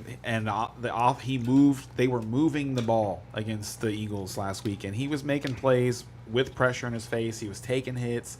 I thought Jalen Hurts played worse under pressure last week than Zach Wilson did. Now, is it a coincidence that Zach Wilson has been playing better since Aaron Rodgers got back into the locker room? I don't think so. You think that Aaron Rodgers is coaching him up? Calms him down, probably. Yeah. Yeah. And they have a real a rapport where it's real big brother, little brother. Yeah, definitely feels like that. Yeah, and you could take that as a negative. I don't want my quarterback to need a big. But you know what? To me, how many times have we seen guys come back at age 31, 32 after getting washed out, from their top 5 pick wherever they were, maybe wash out of 2 places or something like that, and they figured it out. Look at Geno Smith. That Geno Smith was my perfect example, right? And now Geno Smith looks like a guy that's why didn't they stick with him? Yeah. Why didn't they just ride it out? Yeah. And it's somebody needs to do that at some point. You got to stop just flipping side, getting all and the thing is you have all these bad contracts. Like a lot of fans don't know, but you can go and look online and look at all the players that your teams are still paying. And like how many of these guys in the league are pulling down fucking multiple paychecks, because they're still like getting paid from the team that they're beating on Sunday. That's great. Like it's crazy. It's crazy. So just write it out a little bit and let these guys figure it out. It's like there's a reason he was a number 2 overall quarterback. Yeah. Give him some time. Like someone's gonna pay him. It might as well be you. And like you're gonna lose anyway. Right. If you decide to just go with somebody off the street, that's why those guys are on the street. To that point, I was watching Moneyball when Justice tells him, "Oh, you're paying me X amount of dollars a year," and he goes, "No, New York is paying you X amount of dollars." That's what they think of you. The Yankees are paying you this much money to play against them. Yeah, yeah, and there's That's a lot of that. point. There is a lot of that going on where these guys, the way that the payment structure is set out, like we hear all the time, player gets cut.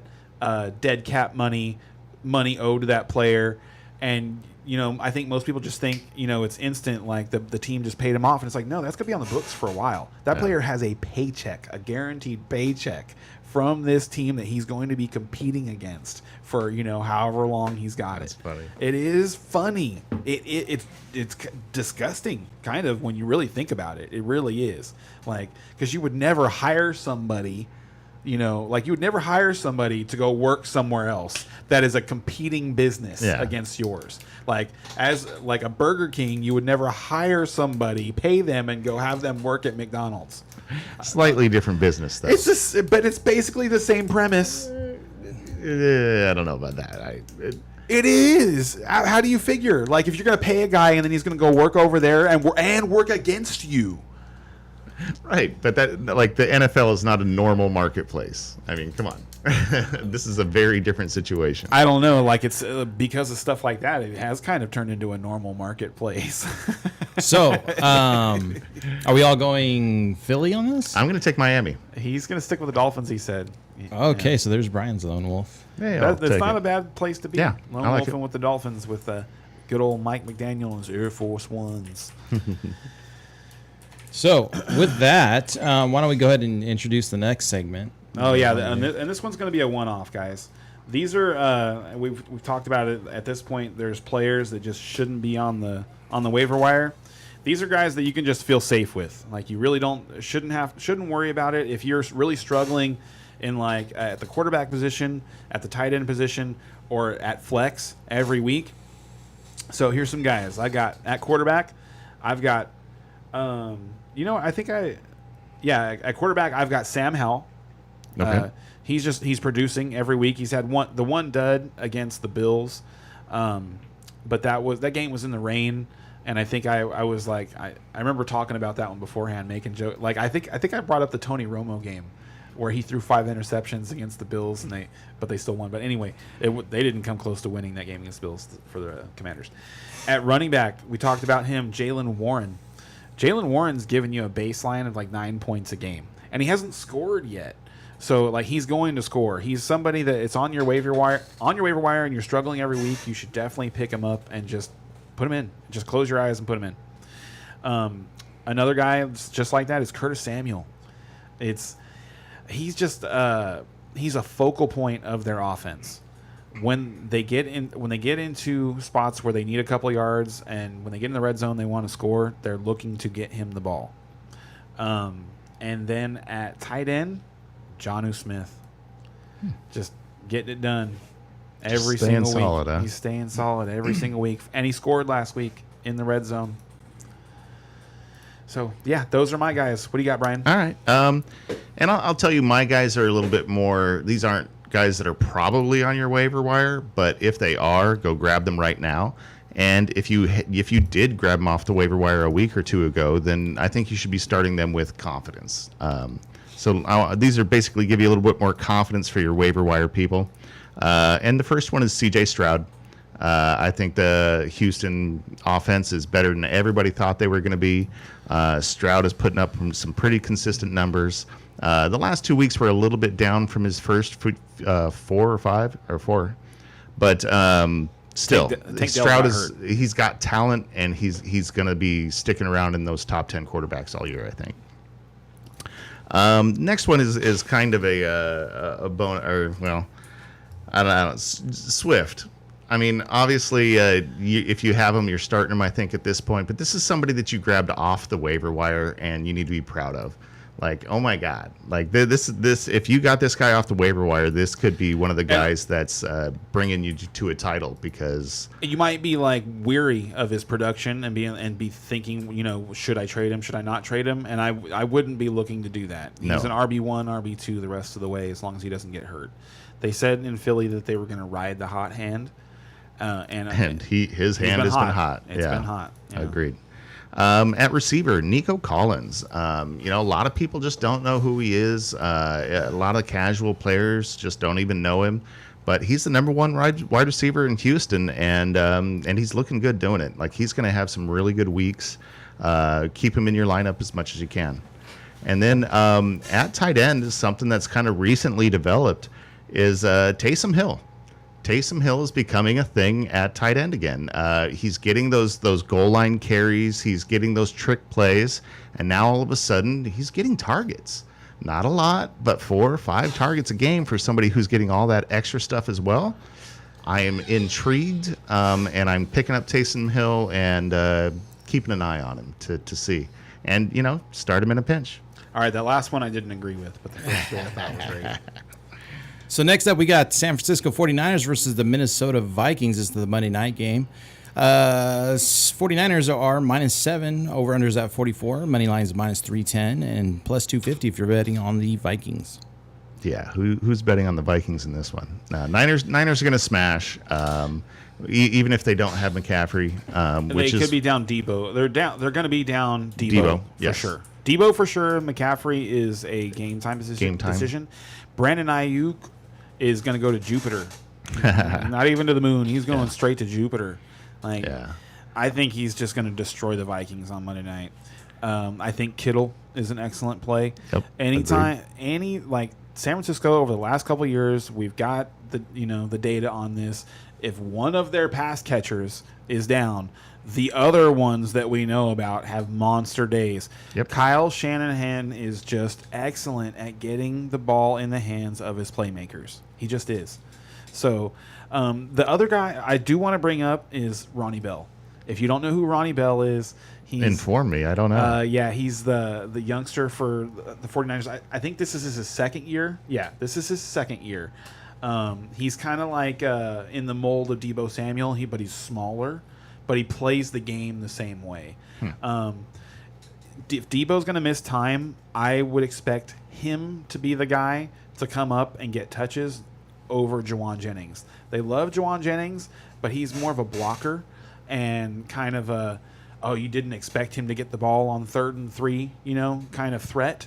Whereas Ronnie Bell can do all of the things that Deebo and Brandon Ayuk do. He can run the routes, and he's really good with the ball in his hands. So people should watch out for him. If Ronnie Bell has a big night on Monday night, don't be surprised. Keep him on your radar. And as far as the Viking side, is there anybody you want to start here? I want to stay Addison. Away from the pass catchers, really. Addison, I have no confidence to be in. honest with you, I was I liked what they did with Addison. I think that the Brandon Powell thing was nothing. I didn't see anything there in watching the game. But KJ Osborne, Kirk was definitely looking for him on 3rd down, and they were trying to attack down the field with Addison.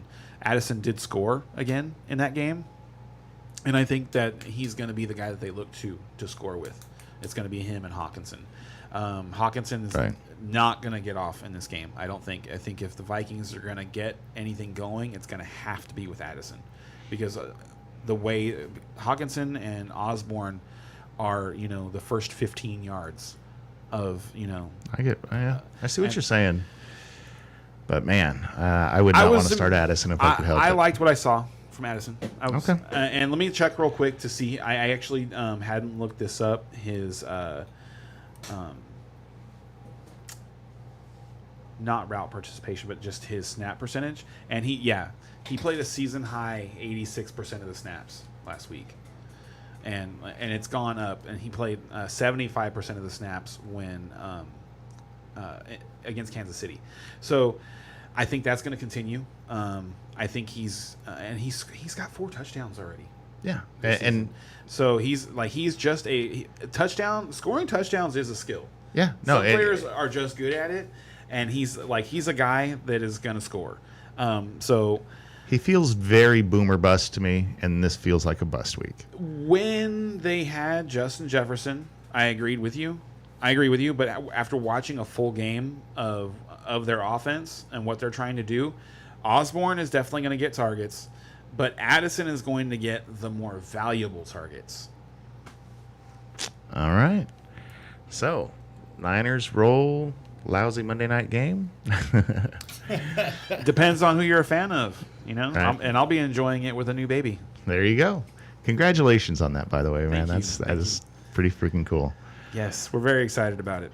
Yeah, I could imagine. It's time to move on to DFS, right? Hold Absolutely, on. man. Before we move on to DFS, I just want to call this out real quick. So we have lost our number 1 spot. Ken has now gone down to 60 wins. So beating him right now is Gridiron Experts Leo Sells at 63, CBS's Sports Jared Dubbin at 62, and Mike Florio from NBC Sports at 61. Then he ties Jeremy Fowler at 60. Then he begins to beat Mike Clay, which I'm tied with, FanDuels at 59, Bill Bender from Sporting News at 59. And then we move on to the 58 correct picks, where me and Ken are both beating. John Breach, we're beating DraftKings, we're beating Doug Burrell, we're beating Pete Prisco, Tyler Sullivan from CBS Sports, Matt Bowen from ESPN, and then we have to come down to, let's see who Brian's beating. Brian's at 56 I'm improving, points. all right? I'm improving. So he's beating CBS Sports' Jamie Eisenberg, Will Take Brinson, that, Jamie. Eric Moody from ESPN. He's beating Yahoo Sports, Ryan Wilson, and Pete Flutak. After that, everybody else kind of isn't worth mentioning. You're just so far behind. Yeah, he's pretty down there. All right. So, DraftKings time. DraftKings how did we time. do last week? How did we do? Oh, man, you guys killed it with your DraftKings picks. Over here, Did you already enter the scores? Yeah, Brian had Ken had 169.24. Brian had 150.66, and I'm still sort of maintaining my average at 131.44. My overall average is 134. Last year was 125, so I'm doing better than last year. Averaging last year was 131.24 was Ken, and he's averaging this year at 125. All right, that was 110 last week, though. And Brian last year averaged 132, and this year he's averaging 146. Good job. All right. So I guess I'll go first, right? Sounds good. Let me get the...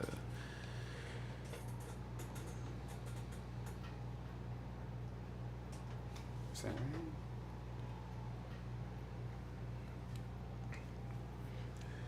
Okay. For my cash lineup today, I agree with Brian. Geno Smith is an excellent play today. And at $6,000, looking for 3X, it's hard to believe that he won't get there. You're talking 200 yards and a touchdown. Yep. So he should blow right past that. At running back, to me, there's a couple of just really excellent plays today. And that's Josh Jacobs at 7,400 and Ken Walker III at 7,000 against two of the worst defenses in the league against. You fit both of those in? I did. Nice. Yeah, wait till you get. Yeah. Yeah, I know what's coming. So at receiver for 5,300, and how he's still 5,300, I just don't get it.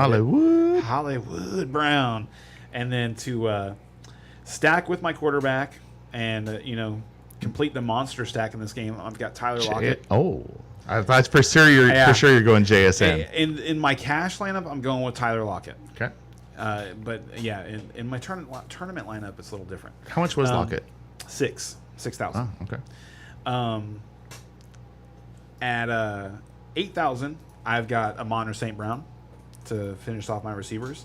At tight end is where I'm saving a bunch of money, and I've got Michael Mayer, putting my money where my mouth is, playing against the Bears today. I just like how they've been getting him involved. He's $2,700 on DraftKings, so we're talking 2 catches, and he makes his money for you. Then in the flex for 4,000, this is actually crazier than Hollywood Brown. For 4,000, Curtis Samuel. Oh yeah. And then my defense this week feels counterintuitive to how I kind of feel about the game, but the Buccaneers against the Falcons. And while I think the Falcons are going to win the game, Desmond Ridder is going to put the ball into dangerous spots. And the Buccaneers are kind of an opportunistic defense. They're a veteran defense that I think can take advantage of the couple of mistakes that Ridder is bound to make today. For sure. All right. You want to go next? Or Sure. So I let myself be influenced by the conversation going on today, and I changed my lineup a little bit, and then I have another lineup to share with you guys. But first off, Brian Hoyer, just because, you know what, he's hella cheap, and he's going to be starting, so he's going to get more than 1.9 projected points. Ford at 5,100, I Pacheco at 6,100, Adams at 8,200, Brown at 5,300, Cup at 9,500, Mayer at 2,700, Samuel at 4,000 on my flex. I did that before you did your call out. Okay.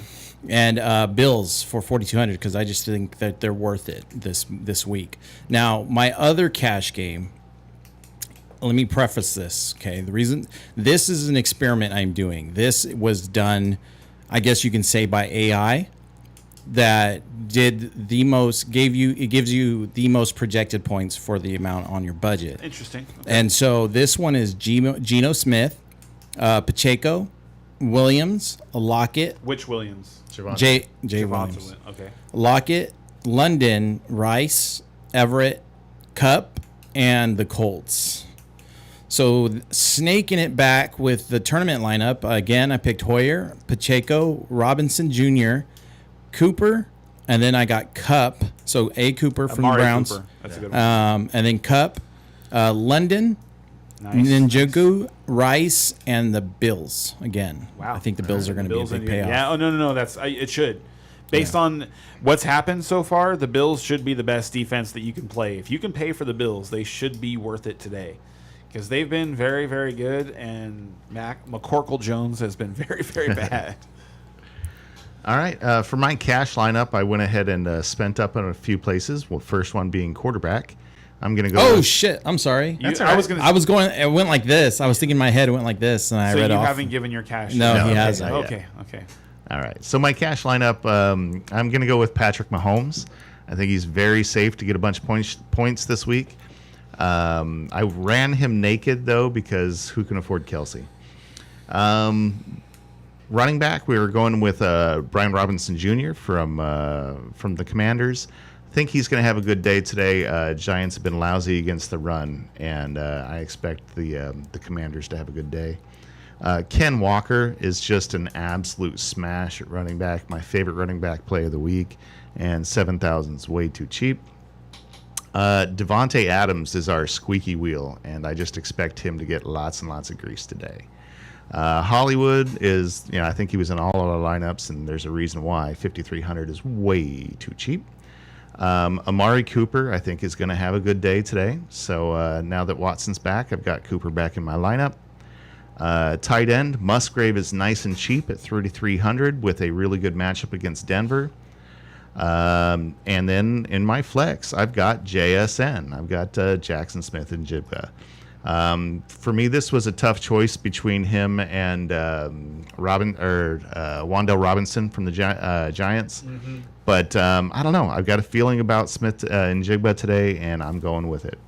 And then I put in the only defense I could afford, the Patriots. I know it's bad, but it's bad. But hey, as long as I don't get negative points out of them, that's what I was going to say. happy. You almost want to play no defense. Yeah.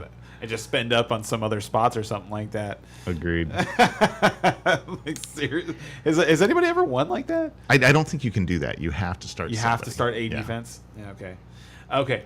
And then I'll run back with my tournament real quick here. In my tournament lineup, that's where I'm going to go with Geno Smith, and the reason why is because I want to double stack him.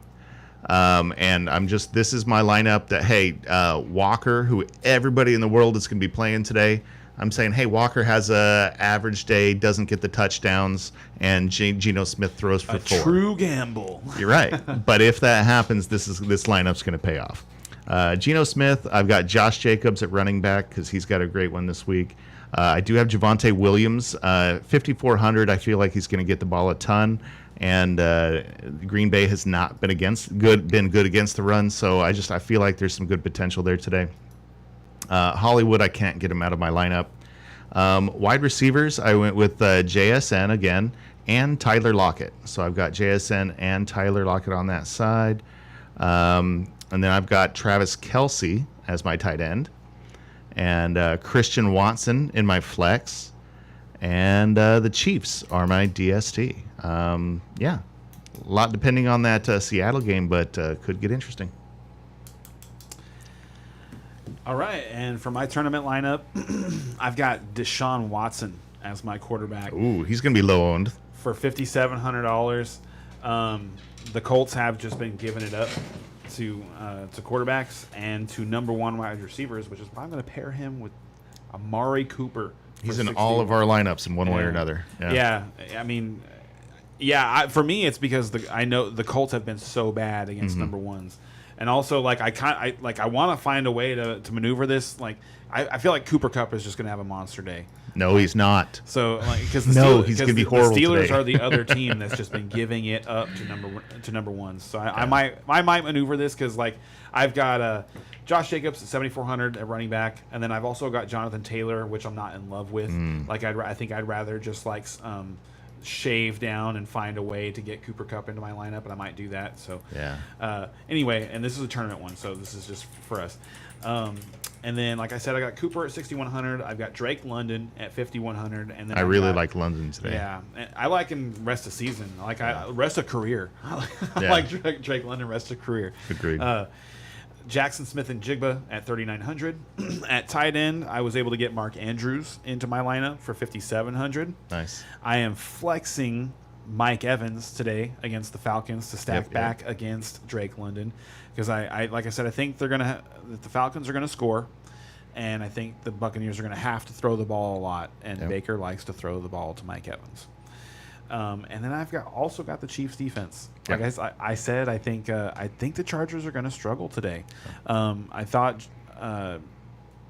Justin Herbert had more turnover-worthy plays than he had actual turnovers against the Cowboys. It could have been, like I said, Deron Bland dropped a couple interceptions. I say one of them he definitely should have had, and the other one would have been a great play.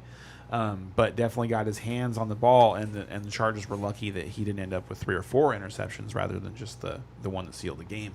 Yeah.